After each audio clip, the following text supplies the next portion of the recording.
Hello my dear students, ಎಲ್ಲರೂ ಹೇಗಿದ್ದೀರಾ? ಎಲ್ಲರೂ ಚೆನ್ನಾಗಿ ತುಂಬ ಬ್ಯುಸಿಯಾಗಿದ್ದೀರಾ ಅನ್ನೋಂಥದ್ದು ನನಗೆ ಗೊತ್ತಿದೆ. ಆದರೂ ನಾನಿವತ್ತೊಂದು ಕ್ಲಾಸಲ್ಲಿ ವೆರಿ ಇಂಪಾರ್ಟೆಂಟ್ ಆಗಿರುವಂತಹ ವಿಷಯನ ನಿಮಗೆ ಹೇಳಕ್ಕೆ ಬಂದಿದ್ದೀನಿ. ಸೊ ನಾನು ನಿಮ್ಮ ಶ್ವೇತಾ ಮೇಡಮ್. ಸೊ ಇವತ್ತಿನ ಕ್ಲಾಸು KCET ಬಗ್ಗೆ ತುಂಬ ಜನ ತಲೆ ಕೆಡ್ಸ್ಕೊಂಡಿರ್ತಾರೆ. ಏನು ಮಾಡಬೇಕು, ಏನು ಎತ್ತ ಅನ್ನೋದ್ರ ಬಗ್ಗೆ ಹೇಳೋಕ್ಕೆ ನಾನು ಬಂದಿದ್ದೀನಿ. ಅದಕ್ಕಿಂತ ಮೊದಲು ಒಂದು ಗುಡ್ ನ್ಯೂಸ್ ಏನು ಅಂತಂದರೆ, ಎಟ್ ಪ್ರೆಸೆಂಟ್ PUCಯಲ್ಲಿ ಯಾರಿದ್ದೀರಾ ಅವರಿಗೋಸ್ಕರ ಅಂತ ಹೇಳಿಬಿಟ್ಟು ನಾವು ಏನು ಮಾಡ್ತಾ ಇದ್ದೀವಿ, ನಮ್ಮ ಬ್ಯಾಚ್ಗಳ ಮೇಲೆ ತುಂಬ ದೊಡ್ಡ ಆಫರ್ನ ಕೊಡ್ತಿದ್ದೀವಿ. ಯಾಕಂತಂದರೆ ಇದು 80th ಇಂಡಿಪೆಂಡೆನ್ಸ್ ಡೇ ಆಗಿರುತ್ತೆ. ಅದಕ್ಕೋಸ್ಕರ 80 ಕೂಪನ್ಗಳನ್ನು ಕೊಡ್ತಾ ಇದ್ದೀವಿ. ಈ ಆಫರ್ ಇರೋದು 10th ಇಂದ 17 ತನಕ, ಇನ್ನೇನು ಒಂದೇ ದಿನ ಇರುವಂತಹದ್ದು. ನಿಮ್ಮ ಫ್ರೆಂಡ್ಸ್ ಇದ್ದರೆ, ನಿಮ್ಮ ಜೂನಿಯರ್ಸ್ ಇದ್ದರೆ, ಈಗ KCET ಎಕ್ಸಾಮ್ ರಿಸಲ್ಟ್ ಬಂದುಬಿಟ್ಟು ವೆಯ್ಟ್ ಮಾಡ್ತಿದ್ರೆ ನಿಮ್ಮ ಫ್ರೆಂಡ್ಸಿಗೆ ಅಥವಾ ನಿಮ್ಮ ಜೂನಿಯರ್ಸಿಗೆ ಬೇಗ ಬೇಗ ಹೇಳಿ ಮಕ್ಕಳೇ. ಯಾಕಂತಂದರೆ ಮಿಂಚಿ ಹೋದ್ಮೇಲೆ ಆಮೇಲೆ ಚಿಂತಿಸಿ ಫಲ ಇರೋದಿಲ್ಲ.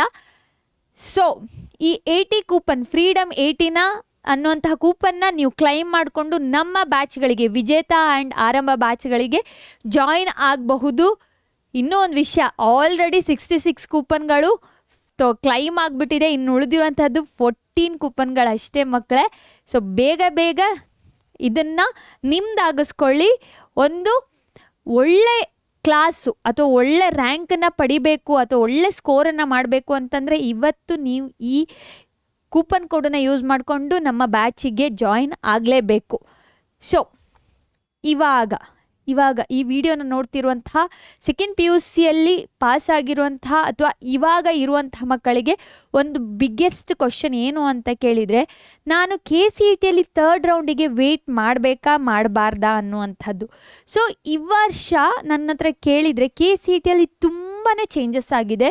KCET KEA ವೆಬ್ಸೈಟಲ್ಲಿ ನೀವು ನೋಡಿದರೆ ನಮ್ಮ ಪ್ರಸನ್ನ ಸರು ಡೈಲಿ ಒಂದೊಂದು ಅಪ್ಡೇಟನ್ನು ಕೊಟ್ಟಿದ್ದಾರೆ.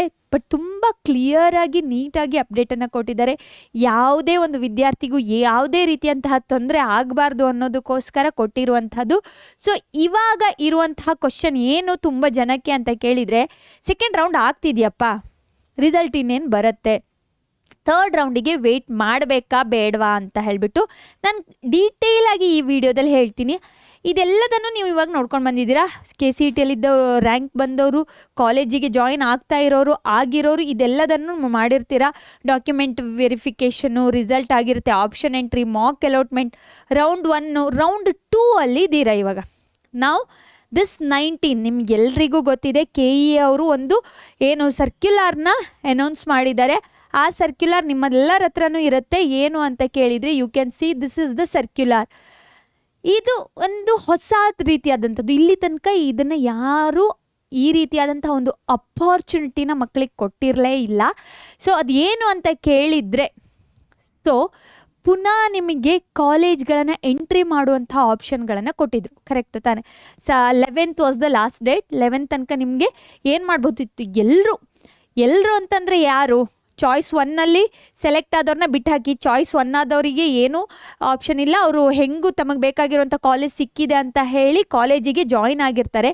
ಚಾಯ್ಸ್ 1ನಲ್ಲಿದ್ದವರು, ಓಕೆನಾ, ಅವ್ರಿಗೆ ಕಾಲೇಜಲ್ಲಿ ಅಡ್ಮಿಷನ್ ಆಗಿರುತ್ತೆ. ಚಾಯ್ಸ್ 2 ಮತ್ತು 3, ಈವನ್ 4 ಅಲ್ಲಿದ್ದವರು ಸಹ, 4 ಅಂತಂದರೆ ಏನು, ಹೊರಗಡೆ ಹೋದವರು ಸಹ, ನನಗೆ ಈ ಇಂಜಿನಿಯರಿಂಗೇ ಬೇಡ, ನನಗೆ ಸೀಟೇ ಬೇಡ ಅಂತ ಹೊರಗೆ ಹೋದವರಿಗೂ ಸಹ 750 ರೂಪೀಸ್ ಕೊಟ್ಬಿಟ್ಟು ಪುನಃ ನಿಮಗೆ ಓಕೆ ನಾನೊಂದು ಯಾವುದೋ ಒಂದು ಚೆನ್ನಾಗಿರೋ ಕಾಲೇಜ್ ಸಿಗುತ್ತಾ ನೋಡ್ತೀನಿ ಅಂತ ಒಳಗಡೆ ಬರುವಂತಹ ಆಪ್ಷನನ್ನು ನಮ್ಮ KE ಅವರು ಈ ಸಲ ಕೊಟ್ಟಿದ್ರು, ಕರೆಕ್ಟ್ ತಾನೆ?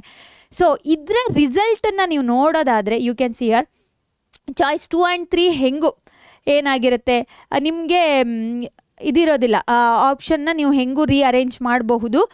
ಇವಾಗ ಇದರದ್ದು ಟೆಂಟೇಟಿವ್ ರಿಸಲ್ಟ್ ಯಾವಾಗ ಬರುತ್ತೆ ಅಂತ ಅಂದರೆ, ನೀವೆಲ್ಲರೂ ಇವಾಗ ಇದನ್ನು ಅಪ್ಲೋಡ್ ಮಾಡಿರ್ತೀರ. ಟೆಂಟೇಟಿವ್ ರಿಸಲ್ಟ್ ಯಾವಾಗ ಬರುತ್ತೆ ಅಂತ ಕೇಳಿದರೆ 19th ಬರುತ್ತೆ ಮಕ್ಕಳೇ.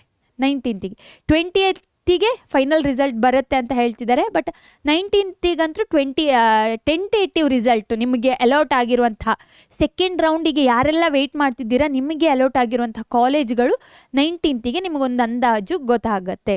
ಇವಾಗ ತುಂಬ ಜನಕ್ಕೆ ಕನ್ಫ್ಯೂಷನ್ ಇರುತ್ತೆ. ಸೆಕೆಂಡ್ ರೌಂಡಲ್ಲಿ ನನಗೆ ಆಯಿತು, ನನಗಲ್ಲೂ ಆವಾಗ ಕಾಲೇಜ್ಗಳು ಚೆನ್ನಾಗಿ ಸಿಗಲಿಲ್ಲ. ಇವಾಗ ಯಾಕಂತಂದರೆ ಕಾಂಪಿಟೇಷನ್ ತುಂಬ ಜಾಸ್ತಿ ಇದೆ. ಏನಾಗ್ತಿದೆ ಅಂತ ಅಂದರೆ ಎಲ್ರಿಗೂ ಆಪ್ಷನ್ ಕೊಟ್ರಾ, ಹೊರಗಡೆ ಹೋದವರು ವಾಪಸ್ ಬಂದ್ರ ಅವಾಗೇನಾಗುತ್ತೆ. ಮತ್ತು ಇವಾಗ ನೀಟ್ ರಿಸಲ್ಟಿಗೋಸ್ಕರ ಇಷ್ಟು ದಿನ ಕಾಯ್ತಿದ್ರು, ಕರೆಕ್ಟ್ ಅಲ್ವಾ? ನೀಟ್ ರಿಸಲ್ಟ್ ಇವಾಗ ಬಂದಿದೆ, ಅದರಲ್ಲಿ ನೀಟ್ ಬೇಡ ಅಂತ ಹೇಳ್ಬಿಟ್ಟು ಕೆಲವ್ರು ಥಿಂಕ್ ಮಾಡಿರ್ತಾರೆ, ನನಗೆ ಬೇಕಾಗಿರೋ ಸಿಕ್ಕಿಲ್ಲ, ನಾನು ಲಾಂಗ್ ಟರ್ಮಿಗೆ ವೆಯ್ಟ್ ಮಾಡ್ತೀನಿ ಅಥವಾ ಇಂಜಿನಿಯರಿಂಗಿಗೆ ಜಾಯ್ನ್ ಆಗ್ತೀನಿ ಅಂತ. ಆ ಥರ ಇದ್ದು ಒಳ್ಳೆ ಸ್ಕೋರ್ ಮಾಡಿರುವಂತಹ ಮಕ್ಕಳು ಏನು ಮಾಡ್ತಾರೆ, ನಿಮಗಿವಾಗ ಕಾಂಪಿಟೇಟರ್ ಆಗ್ತಾರೆ.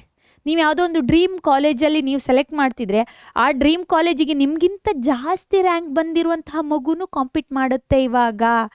ಆವಾಗ ನಿಮಗೆ ಆ ಡ್ರೀಮ್ ಕಾಲೇಜ್ ಸಿಗುವಂತಹ ಏನಾಗುತ್ತೆ, ಅಪಾರ್ಚುನಿಟಿ ಮಿಸ್ ಆಗುತ್ತೆ. ಅರ್ಥ ಆಯ್ತಾ? ಆಪ್ಷನ್ ಎಂಟ್ರಿನ ಇವಾಗ ಆಪ್ಷನ್ ಎಂಟ್ರಿನೆಲ್ಲ ಕರೆಕ್ಟಾಗಿ ಹಾಕಿದ್ದೀರ ತಾನೆ. ಯಾಕಂತಂದರೆ ನೀವು ಮನೆ ಹತ್ತಿರ ಕಾಲೇಜು ಅಥವಾ ನನಗೆ CSE ಬೇಕು ಅಥವಾ ನನಗೆ ಇದ್ದೇ ಬೇಕು, ಕಾಲೇಜೇ ಬೇಕು ಅಂತ ಹೇಳಿಬಿಟ್ಟು ಈ ಥರ ಎಲ್ಲ ಭ್ರಮೆಯಲ್ಲಿ ಹಾಕಿದರೆ ಅದು ಮನುಷ್ಯರು ಕೂತ್ಕೊಂಡು ಮಾಡುವಂಥದ್ದಲ್ಲ, ಅದು ಸಾರ್ಟ್ ಆಗುವಂಥದ್ದು ಕಂಪ್ಯೂಟರೈಸ್ಡ್. ಓಕೆನಾ? ಆವಾಗ ಏನಾಗುತ್ತೆ, ಆಟೋಮೆಟಿಕ್ಕಾಗಿ ಆಗುತ್ತೆ. ಸೊ AI ಥ್ರೂ ಆಗುವಂಥದ್ದು. ಆವಾಗ ಏನಾಗುತ್ತೆ, ನಿಮ್ಮ ಪ್ರಿಯಾರಿಟಿನ ನೋಡುತ್ತೆ. ನಿಮಗೆ ನಿಮ್ಮ ಪ್ರಿಯಾರಿಟಿ ಬೇಸಲ್ಲಿ ಏನಾಗುತ್ತೆ, ಕಾಲೇಜ್ಗಳು ಔಟ್ ಆಗುತ್ತೆ. ಓಕೆನಾ? ಇವಾಗ ಕ್ವಶನ್ ಇರುವಂಥದ್ದು, ನನಗೆ ಸೆಕೆಂಡ್ ರೌಂಡಲ್ಲಿ ನಾನು ಇಷ್ಟಪಟ್ಟಿದ್ದು ಕಾಲೇಜ್ ಸಿಗಲಿಲ್ಲ ಅಂತ ಅಂದರೆ ನಾನು ಥರ್ಡ್ ರೌಂಡಿಗೆ ವೆಯ್ಟ್ ಮಾಡಬಹುದಾ ಅಂತ ಕೇಳ್ತಾ ಇದ್ರು. ಇಲ್ಲ ಮಕ್ಕಳೇ, ಈ ವರ್ಷ ಸ್ಟ್ರಿಕ್ಟಾಗೆ ಹೇಳಿದ್ದಾರೆ ನಿಮಗೆ ಥರ್ಡ್ ರೌಂಡ್. ಈಗ ಇಂಜಿನಿಯರಿಂಗಲ್ಲಿರೋರಿಗೆ ಇದು ಥರ್ಡ್ ರೌಂಡು. ಓಕೆನಾ? ಓಕೆ, ಇವಾಗ ಆಗ್ತಿರೋದಂತಾನೆ ತಗೊಳ್ಳೋ, ಇದು ಸೆಕೆಂಡ್ ರೌಂಡ್. ಓಕೆನಾ? ನೆಕ್ಸ್ಟ್ ಬರೋದು ಥರ್ಡ್ ರೌಂಡು. ಬಟ್ ಇವಾಗ ಯಾರು ಈ ಆಯುಷು, ಮೆಡಿಕಲ್ಲು, ಇವರಿಗೆಲ್ಲರಿಗೂ ಬೇರೆ other than few of the courses ಇರುತ್ತಲ್ಲ, ನರ್ಸಿಂಗ್ ಅಂಥವರಿಗೆಲ್ಲ ಇದೇನಾಗಿರುತ್ತೆ ಅಂತಂದರೆ it is a first round ಆಗಿರುತ್ತೆ. ಅವರಿಗೆ ನೆಕ್ಸ್ಟ್ ರೌಂಡಿಗೆ ಏನೂ ರಿಸ್ಟ್ರಿಕ್ಷನ್ ಇಲ್ಲ.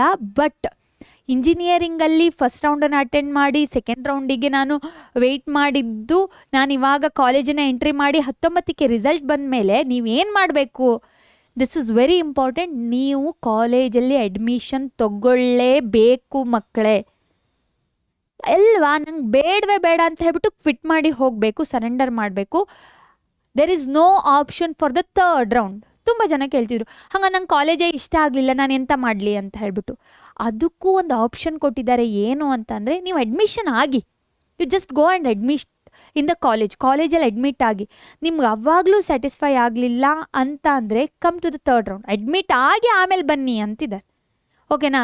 ಸೊ ಅವಾಗೇನಾಗುತ್ತೆ, ಅವಾಗ ನಿಮ್ಗೆ ಆಪ್ಷನ್ಗಳು ಸಿಗಬಹುದು. ಬಟ್ ಥರ್ಡ್ ರೌಂಡಲ್ಲಿ ನನ್ನ ಹತ್ರ ಕೇಳಿದರೆ ನಿಮಗೆ ಬೇಕಾಗಿರುವಂಥ ಒಳ್ಳೊಳ್ಳೆ ಕಾಲೇಜ್ಗಳು ಸಿಗೋದು ತುಂಬಾ ಕಡಿಮೆ ಇರುತ್ತೆ ಮಕ್ಕಳೇ. ಬಟ್ ಸ್ಟಿಲ್ ಅಡ್ಮಿಟ್ ಆಗಿ ಆ ದುಡ್ಡು ವಾಪಸ್ ಸಿಗುತ್ತೆ ಕೇಳಿದರೆ, ಎಸ್, ದುಡ್ಡು KE ಅಂಡರಲ್ಲೇ ಇರುತ್ತೆ. ವಿ ವಿಲ್ ರೀಫಂಡ್ ಯು, ನಾವು ಅದಕ್ಕೆ ಅಶ್ಯೂರಿಟಿ ಕೊಡ್ತೀವಿ ಅನ್ನೋದನ್ನು KE ಅವರು ಕರೆಕ್ಟಾಗಿ ಹೇಳಿದ್ದಾರೆ. ಸೊ ಥರ್ಡ್ ರೌಂಡ್ ತನಕ ವೆಯ್ಟ್ ಮಾಡಬೇಕಾ ಅಂತ ನನ್ನ ಹತ್ರ ಕೇಳಿದರೆ ಮಕ್ಕಳೇ, ನನ್ನ ಬೆಸ್ಟ್ ಸಜೆಷನ್ ಏನು ಅಂತ ಕೇಳಿದರೆ, ಬೇಡ. ಕೆಲವರು ಮ್ಯಾನೇಜ್ಮೆಂಟ್ ಸೀಟಿಗೆ ಹೋಗ್ತಾರೆ ಅಥವಾ ಕೆಲವರು ಡ್ರೀಮ್ ಕಾಲೇಜ್ಗಳು ಬೇಕಂತ ಅದಕ್ಕೆ ಹೋಗ್ತಾರೆ. ಸೆಕೆಂಡ್ ರೌಂಡಲ್ಲಿ ನಾನು ಹೇಳ್ತೀನಿ ಕೇಳಿ, ನಿಮಗೆ ತುಂಬ ಆಪ್ಷನ್ಗಳು ಸಿಗುತ್ತೆ, ತುಂಬ ಚೆನ್ನಾಗಿರೋಂಥ ಕಾಲೇಜ್ಗಳೇ ಸಿಗುತ್ತೆ. So second round is the golden opportunity. So you get few of the colleges, ಚೆನ್ನಾಗಿರೋಂಥ ಕಾಲೇಜ್ಗಳೇ ಸಿಗುತ್ತೆ ಅನ್ನುವಂಥ ಧೈರ್ಯ ನನಗಿದೆ. ಸೊ ಅದರಲ್ಲಿ ಜಾಯ್ನ್ ಆಗಿ ಆಮೇಲೆ ಬೇಕಾದರೆ ನೀವು ಬಂದುಬಿಟ್ಟು ಏನು ಥರ್ಡ್ ರೌಂಡಿಗೆ ಅಟೆಂಡ್ ಮಾಡಬಹುದು ಅಂತ ಹೇಳ್ತಿದ್ದಾರೆ. ಸೊ ಈ ಇನ್ಫಾರ್ಮೇಷನ್ಸ್ ಇಷ್ಟ ಆದರೆ ಮಕ್ಕಳೇ ಒಂದು ಲೈಕ್ ಕೊಡಿ, ಮರೀದೆ ನಮ್ಮ ವಿಡಿಯೋಗಳನ್ನು ಫಾಲೋ ಮಾಡ್ತಾ ಇರಿ. ನಿಮಗೆ ಯಾವುದೇ ರೀತಿಯಾದಂತಹ ಡೌಟ್ ಇದ್ದರೂ ಕಮೆಂಟ್ ಬಾಕ್ಸಲ್ಲಿ ಕಮೆಂಟ್ ಮಾಡಿ, ನಾನು ಅದಕ್ಕೆ ರಿಪ್ಲೈ ಮಾಡ್ತೀನಿ. ಸೊ ಮರೀದೆ ನಮ್ಮ ಚಾನಲ್ನ ಸಬ್ಸ್ಕ್ರೈಬ್ ಮಾಡ್ಕೊಳ್ಳಿ, ನಿಮ್ಮ ಜೂನಿಯರ್ಸಿಗೂ ಸಜೆಸ್ಟ್ ಮಾಡಿ. So we will meet in the next class. Till there, take care, bye.